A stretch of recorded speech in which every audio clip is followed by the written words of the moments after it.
ತಮಿಳುನಾಡಿನಲ್ಲಿ TVK ಪಕ್ಷ 108 ಸ್ಥಾನ ಗೆದ್ದರೂ ಸಹ ಒಂದು ಸರ್ಕಾರ ರಚನೆಗೆ ಒಂದು ಜಂಜಾಟ ಆಗಿರುವಂಥದ್ದು. ಜೊತೆಗೆ ತಮಿಳುನಾಡಿ ಒಂದು ರೀತಿ ಸಾಂವಿಧಾನಿಕ ಬಿಕ್ಕಟ್ಟು ಸಹ ಎದುರಾಗಿರುವಂಥದ್ದು. ಸೊ ಮುಂದೆ ಏನಾಗ್ಬೋದು ಮತ್ತು ಈಗ TVK ಪಕ್ಷಕ್ಕೆ ಇರುವಂತಹ ಒಂದು ಆಪ್ಷನ್ಸ್ ಏನು, ಈ ಬಗ್ಗೆ ನಮ್ಮ ಜೊತೆ ಮಾತನಾಡೋಕ್ಕೆ ಮಾಜಿ ಅಡ್ವೊಕೇಟ್ ಜನರಲ್ ಆದಂಥ ಅಶೋಕ್ ಆರ್ನಳ್ಳಿ ಅವರು ಇದ್ದಾರೆ. ಅವ್ರನ್ನ ಮಾತಾಡ್ಸೋಣ. ಸರ್, ತಮಿಳುನಾಡಲ್ಲಿ TVK ಪಕ್ಷ 108 ಸ್ಥಾನವನ್ನು ಗಳಿಸಿದೆ. ಸೊ ಸರ್ಕಾರ ರಚನೆಗೆ ಇನ್ನೂ ಸಹ ಬಹುಮತಕ್ಕೆ 10 ಶಾಸಕರ ಬೆಂಬಲ ಬೇಕಾಗಿರುವಂಥದ್ದು. ಈಗ ಏನು ರಾಜ್ಯಪಾಲರ ಹತ್ರ ಹೋಗಿದ್ದಾರೆ, ಅವರು ಸಹ ಒಂದು ಬೆಂಬಲದೊಂದಿಗೆ ಪತ್ರ ಕೊಡಿ ಅಂತ ಹೇಳಿದ್ದಾರೆ. ಏನು ಆಗ್ಬೋದು ಸರ್ ಮುಂದೆ ಇಲ್ಲಿ? TVK ಪಕ್ಷದವರಿಗೆ ಸರ್ಕಾರ ರಚನೆಗೆ ರಾಜ್ಯಪಾಲರು ಮುಂದೆ ಅವರ ಮನವಿಯನ್ನು ಇಟ್ಟಿದ್ದಾರೆ. ರಾಜ್ಯಪಾಲರು ನೀವು ಬಹುಮತ ಆಗಬೇಕಾದ್ರೆ 118 ಜನ ಬೇಕು. 118 ಜನವನ್ನು ಹೇಗೆ ನಿಮಗೆ ಬೆಂಬಲ ಇದೆ ಆ ಮಾಹಿತಿಯನ್ನು ಕೊಡಿ ಅಂತ ಕೇಳಿದ್ದಾರೆ. ಈಗಿನ ರಾಜಕೀಯ ಪರಿಸ್ಥಿತಿಯಲ್ಲಿ TVK ಪಕ್ಷಕ್ಕೆ 118 ಜನರ ಬೆಂಬಲ ಇರುವ ಹಾಗೆ ಕಾಣ್ತಾ ಇಲ್ಲ. ಆ ದೃಷ್ಟಿಯಲ್ಲಿ ಸಾಮಾನ್ಯವಾಗಿ ಕಾನೂನಿನ ಪ್ರಕಾರ ಫ್ಲೋರ್ ಆಫ್ ದ ಅಸೆಂಬ್ಲಿನಲ್ಲಿ ಬಹುಮತವನ್ನು ಸಾಬೀತುಪಡಿಸಬೇಕು. ಆದರೆ ಮೇಲ್ನೋಟಕ್ಕಾದ್ರೂ ನಿಮಗೆ ಇಂಥ ಒಂದು ಬಹುಮತ ಇದೆ ಅನ್ನೋ ಮಾಹಿತಿಯನ್ನು ರಾಜ್ಯಪಾಲರು ಕೇಳಿದ್ದಾರೆ. ಈಗ ಇವರು TVK ಪಕ್ಷದ ಮುಂದೆ 2 ಆಪ್ಷನ್ ಇದೆ. ಮೊದಲನೇದು, ನೀವು 118 ಜನ ಯಾರು ಸಪೋರ್ಟ್ ಮಾಡ್ತಾರೆ ಆ ಮಾಹಿತಿಯನ್ನು ಕೊಡೋದು. ಎರಡನೇ, ಅದು ಕೊಟ್ಟರೆ ಇವರಿಗೆ ಪ್ರಮಾಣ ವಚನ ಸ್ವೀಕಾರ ಮಾಡ್ತಾರೆ. ನಂತರ ಅಸೆಂಬ್ಲಿಯಲ್ಲಿ ಇವ್ರಿಗೆ ನಿಜವಾಗಿ ಬೆಂಬಲ ಇದೆಯಾ ಇಲ್ವೋ ಅನ್ನೋದನ್ನು ಸಾಬೀತುಪಡಿಸ್ಬೋದು.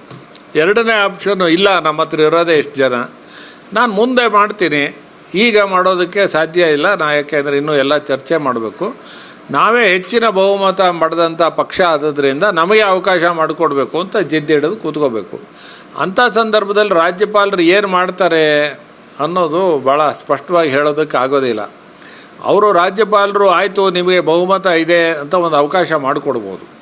ಎರಡನೇದು, ಇಲ್ಲ ಯಾವ ಪಕ್ಷಕ್ಕೂ ಬಹುಮತ ಇಲ್ಲ, ಆದ್ದರಿಂದ ನಾನು ರಾಷ್ಟ್ರಪತಿ ಆಡಳಿತಕ್ಕೆ ಇದಕ್ಕೆ ಶಿಫಾರಸು ಮಾಡ್ತೀನಿ ಅಂತ ಹೇಳ್ಬೋದು. ಆದರೆ ಈಗಿರೋ ಪರಿಸ್ಥಿತಿಯಲ್ಲಿ ಕೆಲವು ಬೆರಳೆಣಿಕೆ ಎಲ್ಲ ಸಂಖ್ಯೆಯ ಶಾಸಕರ ಕೊರತೆ ಇರೋದರಿಂದ ಪಕ್ಷಕ್ಕೆ ಅವ್ರಿಗೊಂದು ಅವಕಾಶ ಕೊಡೋದು ಸೂಕ್ತ ಅಂತ ಕಾಣುತ್ತೆ. ಯಾಕೆಂದರೆ ಜನಗಳ ಒಂದು ಅಭಿಪ್ರಾಯಕ್ಕೆ ನಾವು ಬೆಲೆ ಕೊಡಬೇಕಾಗುತ್ತೆ. ಆದ್ದರಿಂದ ರಾಷ್ಟ್ರಪತಿ ಆಡಳಿಕೆ ಮಾಡೋದಕ್ಕೆ ಶಿಫಾರಸು ಮಾಡ್ತಕ್ಕಂಥ ಸೂಕ್ತವಾದಂಥ ಸಂದರ್ಭ ಈಗಿಲ್ಲ. ಆದ್ದರಿಂದ ರಾಜ್ಯಪಾಲರು ಅವ್ರಿಗೊಂದು ಅವಕಾಶ ಮಾಡವೇ ಕೊಡಬೇಕಾದಂಥ ಅನಿವಾರ್ಯ ಸಂದರ್ಭ ಬರುತ್ತೆ ಅನ್ನೋದು ನನ್ನ ಅಭಿಪ್ರಾಯ. ಸರ್, ಈಗ ಈ ಶಾಸಕರ ಒಂದು ಬೆಂಬಲವನ್ನು ವಿಧಾನಸಭೆಯಲ್ಲಿ ಫ್ಲೋರ್ ಆಫ್ ದ ಹೌಸಲ್ಲಿ ಇದು ಮಾಡಬೇಕಾ ಅಥವಾ ರಾಜ್ಯಪಾಲರಿಗೆ ಮುಂಚೆನೇ ಕೊಡಬೇಕಾ? ಯಾಕಂದರೆ ಒಂದು ಮಾಹಿತಿ ಎಷ್ಟು ಕೊಡಬೇಕಾ ಅವ್ರಿಗೆ? ಅಂದರೆ ಸಾಮಾನ್ಯವಾಗಿ ಸಾಬೀತುಪಡಿಸೋದು ಫ್ಲೋರ್ ಆಫ್ ದ ಅಸೆಂಬ್ಲಿಯಲ್ಲೇ ಸಾಬೀತುಪಡಿಸೋದು, ಹೊರಗಡೆ ಏನು ಸಾಬೀತುಪಡಿಸ್ಬೇಕಾಗಿಲ್ಲ. ಆದರೆ ರಾಜ್ಯಪಾಲರಿಗೆ ಇದೆಲ್ಲ ರಾಜ್ಯಪಾಲರ ಒಂದು ವಿವೇಚನೆಗೆ ಬಿಟ್ಟಂಥ ಒಂದು ಸಂದರ್ಭ. ರಾಜ್ಯಪಾಲರು ಈ ಸಂದರ್ಭದಲ್ಲಿ ಹೀಗೆ ತೀರ್ಮಾನ ತೆಗೆದುಕೊಳ್ಬೇಕು ಅಂತ ನಿಷ್ಕರ್ಷವಾಗಿ ಹೇಳೋದು ಕಷ್ಟ. ಇವೆಲ್ಲ ಏನು ಡಿಸ್ಕ್ರಿಷನ್, ಅವರ ಒಂದು ವಿವೇಚನೆ, ಅವರ ಒಂದು ಆಲೋಚನೆ ನಿರ್ಧಾರ ಮಾಡಿ ಸಂದರ್ಭದಲ್ಲಿ ಅವರು ತಗೋಬೇಕಾದಂಥ ನಿರ್ಧಾರ. ಆ ದೃಷ್ಟಿಯಲ್ಲಿ ಅವರು ರಾಜ್ಯಪಾಲರು ಏನು ಮೇಲ್ನೋಟಕ್ಕೆ ನಿಮಗೆ 119 ಜನ ಯಾರಿದ್ದಾರೆ ಅಂತ ಕೇಳಿದ್ದಾರೆ ಹೊರತು ಸಾಬೀತುಪಡಿಸಿ ಅಂತ ಕೇಳಿರೋ ಹಾಗೆ ನನಗೇನು ಕಾಣಲ್ಲ. ಸಾಬೀತುಪಡಿಸೋದು ಅಸೆಂಬ್ಲಿ ಫ್ಲೋರಲ್ಲಿ. ಆದರೆ ಈಗ ನೀವು ಸರ್ಕಾರ ರಚನೆ ಹೋಗ್ಬೇಕಾದ್ರೆ ಯಾರು ನಿಮ್ಮ ಹತ್ರ ಬಹುಮತ ಇದ್ದಾರೆ ಆ ಮಾಹಿತಿಯನ್ನು ಕೇಳಿದ್ದಾರೆ. ಆದರೆ TVK ಪಕ್ಷದಲ್ಲಿ ಈಗ 6 ಶಾಸಕರ ಕೊರತೆ ಇರುವಾಗ ಕಾಣುತ್ತೆ, ಅದನ್ನು ತೋರ್ಸೋಕೆ ಆಗ್ತಾ ಇಲ್ಲ. ಆ ದೃಷ್ಟಿಯಲ್ಲಿ ಇದೊಂಥರ ಸಂವಿಧಾನಿಕ ಬಿಕ್ಕಟ್ಟು ಆಗತಕ್ಕಂಥ ಒಂದು ಸೂಚನೆ ಇದೆ. ಆದರೆ ರಾಜ್ಯಪಾಲರು ಯಾವ ರೀತಿ ನಿರ್ಣಯವನ್ನು ಮುಂದೆ ಆಯಿತು ನಿಮಗೆ 6 ಶಾಸಕರ ಕೊರತೆ ಇರೋದರಿಂದ ನಿಮಗೊಂದು ಅವಕಾಶ ಮಾಡಿಕೊಡ್ತೀನಿ ಅಂದರೆ ಏನೂ ಸಮಸ್ಯೆ ಬರೋಲ್ಲ. ಇಲ್ಲ ನಿಮಗೆ ಬಹುಮತವೇ ಇಲ್ಲ, ನಾನು ಅವಕಾಶನೇ ಮಾಡಿಕೊಡಲ್ಲ ಅಂದಾಗ ಅವರು ಕಾನೂನು ಹೋರಾಟ ಮಾಡ್ತಕ್ಕಂಥ ಒಂದು ಸಂದರ್ಭವು ಬರಬಹುದು. ಸರ್, ಈಗ 6 ಶಾಸಕರ ಕೊರತೆ ಇರುವ ಹಿನ್ನೆಲೆಯಲ್ಲಿ ನೀವು ಫಸ್ಟ್ ನನಗೆ ಒಂದು ಅವಕಾಶವನ್ನು ಮಾಡಿಕೊಡಿ, ಪ್ರಮಾಣ ವಚನ ಸ್ವೀಕಾರ ಇರ್ಬೋದು ಮತ್ತು ಫ್ಲೋರ್ ಟೆಸ್ಟ್ಗೆ ಅನ್ಬೋದು. ಅಲ್ಲಿ ಫ್ಲೋರ್ ಟೆಸ್ಟಲ್ಲಿ ತೋರಿಸ್ಬೋದಾ ಅಂತ? ತೋರಿಸ್ಬೋದು. ಅವರಿಗೆ 6 ಜನ ಶಾಸಕರ ಕೊರತೆ ಇದ್ದರೂ ಸಹ ನನಗೆ ಅವಕಾಶ ಕೊಡ್ಕೊಡಿ, ನಾನೇ ಹೆಚ್ಚಿನ ಬಹುಮತ ಹೊಂದಿರೋದು, ನಾನು ಅಸೆಂಬ್ಲಿಯಲ್ಲಿ ನನ್ನ ಬಹುಮತ ಇದೆ ಅಂತ ಪ್ರೂವ್ ಮಾಡ್ತೀನಿ ಅಂತ ಹೇಳ್ತಕ್ಕಂಥ ಅವಕಾಶ ಇದೆ. ರಾಜ್ಯಪಾಲರ ಮನಸ್ಸಿನಲ್ಲಿ ಏನಿರ್ಬೋದು ಅಂತ ಹೇಳಿದ್ರೆ, ನಿಮಗೆ ಬಹುಮತ ಇಲ್ಲದಲೇ ಇದ್ದರೂ ಸಹ ನಿಮ್ಗೆ ಅವಕಾಶ ಮಾಡಿಕೊಡ್ತೀರಿ ಅಲ್ಪಸಂಖ್ಯಾತ ಸರ್ಕಾರ, ಆಮೇಲೆ ಕುದುರೆ ವ್ಯಾಪಾರ ಮಾಡಿ ಶಾಸಕರನ್ನು ಖರೀದಿ ಮಾಡ್ತಕ್ಕಂಥ ಸಂದರ್ಭ ಬರಬಾರದು ಅನ್ನೋ ಒಂದು ಆಲೋಚನೆ ಇರಬಹುದು. ಆ ದೃಷ್ಟಿಯಲ್ಲಿ ಪ್ರಾರಂಭದಲ್ಲೇ ಆ ಒಂದು ಮಾಹಿತಿ ಇದ್ದರೆ ಕೊಡಿ ಅಂತ ಕೇಳ್ತಾರೆ. ಇವರು ಕೊಡೋದಕ್ಕೆ ಆಗದಲೇ ಇದ್ದರೆ ಮುಂದೆ ಏನು ಮಾಡ್ತಾರೆ ರಾಜ್ಯಪಾಲರು ಅನ್ನೋದನ್ನು ಈಗಲೇ ಹೇಳೋದು ಕಷ್ಟ. ಸರ್, ಈಗ ಆಗೋದಿಲ್ಲ ಅಂತ ಹೇಳಿದ್ರೆ ಕಾನೂನಲ್ಲಿ ಮತ್ತು ಸಂವಿಧಾನದಲ್ಲಿ ಏನು ಅವಕಾಶ ಇರುತ್ತೆ ಸರ್? ರಾಜ್ಯಪಾಲರ ಅಧಿಕಾರ ಏನು ಇರುತ್ತೆ ಅಂತ? ಅಲ್ಲ, ಈಗ ಒಂದು ತಮಿಳುನಾಡಿನ ವಿಶೇಷ ಪರಿಸ್ಥಿತಿ ಯಾಕೆ ಅಂತ ಹೇಳಿದ್ರೆ ಎಲ್ಲ ಸಂದರ್ಭದಲ್ಲೂ ರಾಜ್ಯಪಾಲರು ಹೀಗೆ ನಿರ್ಧಾರ ಮಾಡಬೇಕು ಅಂತ ಹೇಳೋದಕ್ಕಾಗಲ್ಲ. ಈಗಿರ್ತಕ್ಕಂಥ ಒಂದು ವಿಶಿಷ್ಟವಾದಂಥ ಪರಿಸ್ಥಿತಿಯಲ್ಲಿ ರಾಜ್ಯಪಾಲರು ಟಿ.ವಿ.ಕೆ ಪಕ್ಷಕ್ಕೆ ಒಂದು ಅವಕಾಶ ಕೊಡೋದು ಸೂಕ್ತ ಅಂತ ಹೇಳಿ ನನ್ನ ಭಾವನೆ. ಸರ್, ಈ ರೀತಿ ಸಾಂವಿಧಾನಿಕ ಬಿಕ್ಕಟ್ಟಾಗಿ ಬೇರೆ ನಮ್ಮ ರಾಜ್ಯದಲ್ಲಿ ಯಾವುದಾದ್ರು ಇದು ಹಿಂದೆ ಯಾವುದಾದ್ರು ಆಗಿತ್ತಾ ಸರ್? ಯಾಕಂದರೆ ಯಡಿಯೂರಪ್ಪನವ್ರ ಸರ್ಕಾರ 108 ಜನ ಸರ್ಕಾರ ಬಿತ್ತು, ಆವಾಗ ರಾಜ್ಯಪಾಲರು ಇವ್ರಿಗೆ ಅವಕಾಶ ಮಾಡಿಕೊಟ್ರು. ಆನಂತರ ಯಡಿಯೂರಪ್ಪ ಸರ್ಕಾರ ಒಂದು ಪತನ ಆಯಿತು ಒಂದು ಶಾಸಕರ ಕೊರತೆಯಿಂದ. ಆ ದೃಷ್ಟಿಯಲ್ಲಿ ಈಗ ಅನೇಕ ರೀತಿ ಸಂದರ್ಭಗಳಾಗಿದೆ ಹಿಂದೆ.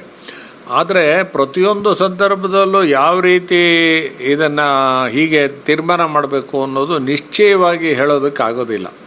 ಇದರಲ್ಲೇನೋ ಪ್ರೆಸಿಡೆಂಟ್ ಅವತ್ತು ಮಾಡಿದ್ದು ಇವತ್ತೇ ಮಾಡಲೇಬೇಕು ಅನ್ನೋದು ಒಂದು ಇಲ್ಲ. ರಾಜ್ಯಪಾಲರು ವಿವೇಚನೆಗೆ ಬಿಟ್ಟದ್ದು, ಅವತ್ತು ಅಲ್ಪಸಂಖ್ಯಾತರಿಗೂ ಅವಕಾಶ ಕೊಟ್ಟಂಥ ನಿದರ್ಶನ ಇದೆ. ಅದರಿಂದ ರಾಜ್ಯಪಾಲರು ತೀರ್ಮಾನ ಮಾಡಿ ಆಯಿತು, ನಿಮಗೆ ಮೇಲ್ನೋಟಕ್ಕೆ ತೋರೋಕ್ಕೆ ಆಗ್ತಾಯಿಲ್ಲ, ತಕ್ಷಣವೇ ನಾಳೆ ನಾಡಿದ್ದು ಮಾಡಿ ಅಂತ ಹೇಳಿದ್ರೆ ಇವ್ರು ಏನು ಮಾಡ್ತಾರೆ, ಅದು ಒಂದು ಪ್ರಶ್ನೆ ಅಲ್ಲ. ಈಗ ಆಯಿತು ನಿಮ್ಗೆ ಸಾಬೀತುಪಡಿಸಿ ಅಂತ ಹೇಳಿ ಇವತ್ತಾಗಲೇ 2 ದಿನ ಆಯಿತು. 2 ದಿನದಲ್ಲೇ ಇವರು 118 ಜನ ತೋರ್ಸೋಕ್ಕಾಗಲಿಲ್ಲ. ಆಮೇಲೆ ಸಾಬೀತುಪಡಿಸಿ ಅಂತ ಹೇಳಿದ್ರೆ ಲೆಜಿಸ್ಲೇಚರಲ್ಲಿ ಇವ್ರು ಹೇಗೆ ಸಾಬೀತುಪಡಿಸ್ತಾರೆ, ಅದು ಒಂದು ಪ್ರಶ್ನೆ ಇದೆಯಲ್ಲ. ತಕ್ಷಣವೇ ರಾಜ್ಯಪಾಲರು ಹೇಳ್ತಾರೆ ನಾಳೆನೇ ಮಾಡಿಬಿಡಿ ನೀವು ಸಾಬೀತುಪಡಿಸಿ ಇದ್ರೆ ಇವರೇನು ಮಾಡ್ತಾರೆ?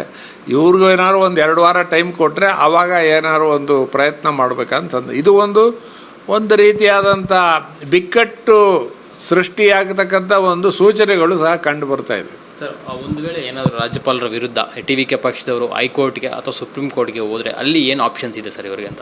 ಈಗ ಅವರು ಪ್ರಶ್ನೆ ಮಾಡ್ಬೋದು ಇದನ್ನು ಈಗ ರಾಜ್ಯಪಾಲರ ನಿರ್ಧಾರ ಏನು ಮಾಡ್ತಾರೆ ಅನ್ನೋದ್ರ ಮೇಲೆ ಡಿಪೆಂಡ್ ಆಗಿದೆ. ಇವ್ರ ನಿರ್ಧಾರ ಏನೂ ಮಾಡಿಲ್ಲ. ರಾಜ್ಯಪಾಲರು ಯಾವುದು ಇವತ್ತೊಂದು ದಿನ ಮಾಹಿತಿ ಕೊಡಿ ಅಂತ ಹೇಳಿದ್ದಾರೆ, ಅವ್ರ ನಿರ್ಧಾರ ಏನಿದೆ ಅಂತ ನಮಗೆ ಗೊತ್ತಿಲ್ಲ. ಆ ದೃಷ್ಟಿಯಲ್ಲಿ ನ್ಯಾಯಾಲಯಕ್ಕೆ ಹೋಗೋದು ರಾಜ್ಯಪಾಲರು ಇಲ್ಲ ನಿಮಗೆ ಕೊಡೋದೇ ಇಲ್ಲ ಅನ್ನೋದು ಅಂತಿಮ ನಿರ್ಧಾರ ಆದರೆ ಅದರ ಮೇಲೆ ಕೋರ್ಟ್ಗೆ ಹೋಗಿ ನಾವು ಸಾಬೀತುಪಡಿಸ್ತೀವಿ, ಅಸೆಂಬ್ಲಿನಲ್ಲಿ ಮಾಡ್ತೀವಿ, ನಾನು ಬಹುಮತದ ಪಕ್ಷ ಇವರು ಅವಕಾಶ ಕೊಟ್ಟಿಲ್ಲ, ಆ ದೃಷ್ಟಿಯಲ್ಲಿ ಪ್ರಶ್ನೆ ಮಾಡ್ತಕ್ಕಂಥ ಅವಕಾಶಗಳಿದೆ. ಸರ್, ಇನ್ನೊಂದು ಈಗ ಎಸ್.ಆರ್. ಬೊಮ್ಮಾಯಿ ಪ್ರಕರಣ ಮತ್ತು ಸುಪ್ರೀಂ ಕೋರ್ಟಲ್ಲಿ ಏನು ತೀರ್ಪಾಗಿರುವಂಥದ್ದು ಸರ್? ಅದೇ ಸಾಮಾನ್ಯವಾಗಿ ಬಹುಮತ ಸಾಬೀತುಪಡಿಸೋದು ಫ್ಲೋರ್ ಆಫ್ ದ ಅಸೆಂಬ್ಲಿನಲ್ಲೇ ಸಾಬೀತುಪಡಿಸಬೇಕು, ಬೇರೆ ಕಡೆ ಸಾಬೀತುಪಡಿಸೋ ಅವಕಾಶ ಇಲ್ಲ ಅನ್ನೋದನ್ನು ಅದು ಎಸ್.ಆರ್. ಬೊಮ್ಮಾಯಿ ಅವರು ಎಲ್ಲ ಮೊಕದ್ದಮೆ ಮೇಲೂ ಅದನ್ನೇ ಸುಪ್ರೀಂ ಕೋರ್ಟ್ನವರು ಹೇಳಿದ್ದಾರೆ. ಆದರೆ ಇಲ್ಲಿರೋದು ಪ್ರಶ್ನೆ ಏನು ಅಂದರೆ ಇವರು ಸಾಬೀತು ಅಲ್ಪಡಿಸಿ ಈಗ ಯಾವುದು ಇದ್ದಾರೆ ನಿಮ್ಮ ಬೆಂಬಲ ಇದ್ದಾರೆ ಮಾಹಿತಿ ಕೊಡಿ ಅಂತ ಅಷ್ಟೇ ಕೇಳ್ತಾ ಇದ್ದಾರೆ. ಗವರ್ನರ್ ಏನಾದ್ರು ನನ್ನ ಮುಂದೆನೇ ಸಾಬೀತುಪಡಿಸಿ ಅವರೆಲ್ಲರನ್ನೂ ಕರ್ಕೊಂಬನ್ನಿ ಅಂತ ಹೇಳಿದ್ರೆ ತಪ್ಪಾಗುತ್ತೆ. ಸಾಬೀತುಪಡಿಸೋದಕ್ಕೆ ಫ್ಲೋರ್ ಆಫ್ ದ ಅಸೆಂಬ್ಲಿನಲ್ಲೇ ಮಾರ್ಗ ಇರೋದು. ಸರಿ, ಈಗ ಈ ಬೇರೆ ಟಿ.ವಿ.ಕೆ ಪಕ್ಷ ಬಿಟ್ಟು ಲಾರ್ಜೆಸ್ಟ್ ಪಾರ್ಟಿ ಆಗಿರೋದ್ರಿಂದ ಬೇರೆ ಪಕ್ಷಗಳಿಗೆ ಅಲ್ಲಿ ಅವಕಾಶ ಇದೆಯಾ ಸರ್ ಅಂತ? ಇಲ್ಲಿ ತಮಿಳುನಾಡಿನ ಸಿಚುವೇಶನಲ್ಲಿ ಬೇರೆ ಯಾವ ಪಕ್ಷದವರು ನಾನು ಸರ್ಕಾರ ರಚನೆ ಮಾಡ್ತೀನಿ ಅಂತ ಮುಂದೆನೇ ಬಂದಿಲ್ವಲ್ಲ. ಆಗ ಮುಂದೆ ಬಂದರೆ ಆವಾಗ ಏನಾಗುತ್ತೆ ಅನ್ನೋದನ್ನು ಯೋಚನೆ ಮಾಡಬೇಕು. ಈಗ ಯಾರೂ ಈ ಟಿ.ವಿ.ಕೆ ಪಕ್ಷವನ್ನು ಬಿಟ್ಟು ಯಾರೂ ನಾನು ರಚನೆ ಮಾಡ್ತೀನಿ ಅಂತಲೇ ಬಂದಿಲ್ಲದೇ ಇರೋದನ್ನು ಆ ಪ್ರಶ್ನೆ ಉದ್ಭವಿಸೋಲ್ಲ. ಸರ್, ಈಗ ರಾಜ್ಯಪಾಲರ ಆಡಳಿತ ಆಗಬೇಕಾದ್ರೆ ಏನೆಲ್ಲ ಒಂದು ಕೋರಮ್ಸ್ ಮತ್ತು ಏನೆಲ್ಲ ಒಂದು ಬಿಕ್ಕಟ್ಟಿರ್ಬೇಕು ಸರ್ ಅಂತ? ಅಂದರೆ ರಾಷ್ಟ್ರಪತಿ ಆಡಳಿತ ಬರಬೇಕಾದ್ರೆ ರಾಜ್ಯದಲ್ಲಿ ಈಗ ಏನೆಲ್ಲ ಒಂದು ಇದಿರಬೇಕಂತ, ಯಾಕಂದರೆ ರಾಜ್ಯಪಾಲರು ಶಿಫಾರಸು ಮಾಡೋದು ಯಾವ ರೀತಿ? ರಾಷ್ಟ್ರಪತಿಗಳ ಆಡಳಿತ ಹೇಳಬೇಕಾದ್ರೆ ಯಾರೂ ಸರ್ಕಾರ ರಚನೆ ಮಾಡದಲ್ಲೇ ಇರತಕ್ಕಂಥ ಒಂದು ಬಿಕ್ಕಟ್ಟಿನ ಪರಿಸ್ಥಿತಿ ಆದರೆ ಈಗ ಯಾರೂ ಬರಲೇ ಇಲ್ಲ, ಮುಂದೆ ಸರ್ಕಾರ ರಚನೆ ಮಾಡೋಕ್ಕೆ ಯಾರೂ ಬರಲೇ ಇಲ್ಲ, ಅವಾಗ ಏನು ಮಾಡಬೇಕು ಅಂಥ ಸಂದರ್ಭದಲ್ಲಿ ಆಡಳಿತ ಮಾಡ್ಬೋದು. ಈಗ ಒಬ್ಬರು ಬಂದಿದ್ದಾರೆ, ಇರೋದ್ರಲ್ಲಿ ಅವರು ಬಹುಮತ ಇದೆ, ಒಂದು ಅವಕಾಶವನ್ನು ಅವರಿಗೆ ಜನರ ಒಂದು ಅಭಿಪ್ರಾಯಕ್ಕೆ ಬೆಲೆ ಕೊಡಬೇಕಾಗುತ್ತೆ. ಆ ದೃಷ್ಟಿಯಲ್ಲಿ ರಾಷ್ಟ್ರಪತಿಗಳು ಇವತ್ತಲ್ಲನಾದರೂ ನಾಳೆನಾದರೂ ಈ ಟಿ.ವಿ.ಕೆ ಪಕ್ಷಕ್ಕೆ ಒಂದು ಅವಕಾಶ ಕೊಡ್ತಾರೆ ಅನ್ನೋದೇ ನನ್ನ ನಂಬಿಕೆ. ಸೊ ಇದಿಷ್ಟು ಏನೋ ಮಾಜಿ ಅಡ್ವೊಕೇಟ್ ಜನರಲ್ ಅಶೋಕ್ ಆರ್ನೋಳಿ ಅವರ ಮಾತು. ಯಾಕಂದರೆ ಟಿ.ವಿ.ಕೆ ಪಕ್ಷಕ್ಕೆ ಒಂದು ಬಹುಮತ ಇರೋದ್ರಿಂದ ಸಾಮಾನ್ಯವಾಗಿ ರಾಜ್ಯಪಾಲರು ಈಗ ಅವರಿಗೆ ಒಂದು ಅವಕಾಶವನ್ನು ಕೊಡಬೇಕು ಅನ್ನೋ ಮಾತನ್ನು ಹೇಳ್ತಾ ಇರುವಂಥದ್ದು. ಕ್ಯಾಮ್ರಾ ಪರ್ಸನ್ ನಿಶಾಂತ್ ಜೊತೆ ಅರುಣ್ ಕುಮಾರ್, ಅಶ್ವಗ ನ್ಯೂಸ್, ಬೆಂಗಳೂರು.